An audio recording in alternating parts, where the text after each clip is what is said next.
The statements we're about to show you are from the Holy Quran, and is said to be the official, unchanged, pure word of God, revealed over 1400 years ago.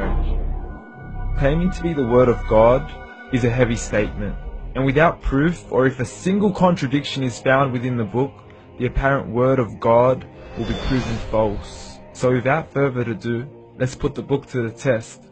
In the 23rd chapter, titled The Believers, from the 12th to the 14th verses, God is said to give a detailed description of how the human being is formed. It begins by saying, "We then placed him as a sperm drop in a place of settlement, firmly fixed. Then we made the drop into a alaqa." We will translate this word very soon. "And then we changed the alaqa into a lump. Then we made out of that lump into bones. And then we clothed the bones with flesh. Then we caused him to grow and come into being and attain the definitive human form." In the 21st century, we can now safely say that this verse is clearly describing the process of human development in correct chronological order. However, what we should be paying attention to in particular is the second stage, referring to the development of the embryo. The specific word used to describe the embryo in this verse is the word alaqa. The word alaqa, when translated into English, can mean three separate things. Firstly, a blood clot, or to be suspended, that is to be hanging or clinging to something, or thirdly and finally, a leech.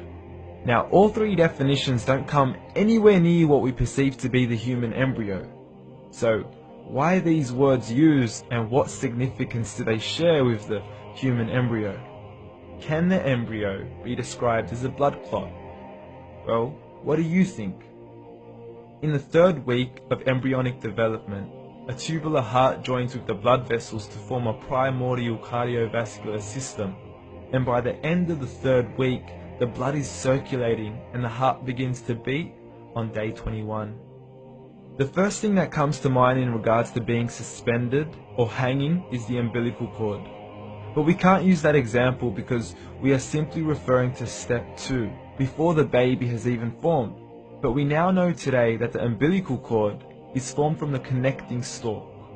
And the connecting stalk is formed as soon as the embryo is formed. The embryo's connecting stalk has even been described by John Allen and Beverly Kramer as an object to suspend the developing embryo in the extra-embryonic column.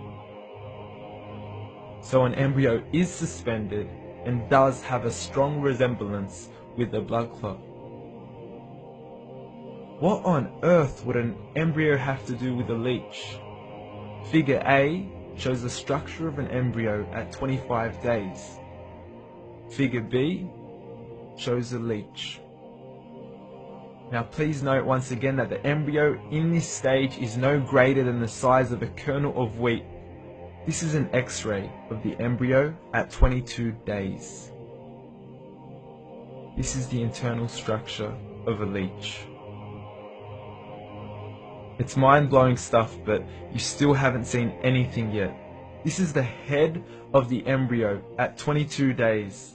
The detail you are seeing right now is absolutely impossible to be seen with the human eye and can only be seen with a microscope. This is the back end of a leech. There's no other words used to describe this other than mind-blowing. The pictures we have shown you are impossible to be seen with the human eye, or even to be predicted by the human mind. Once again, the verses we have shown you were revealed over 1400 years ago to a man who couldn't read nor write. Are these the words of God?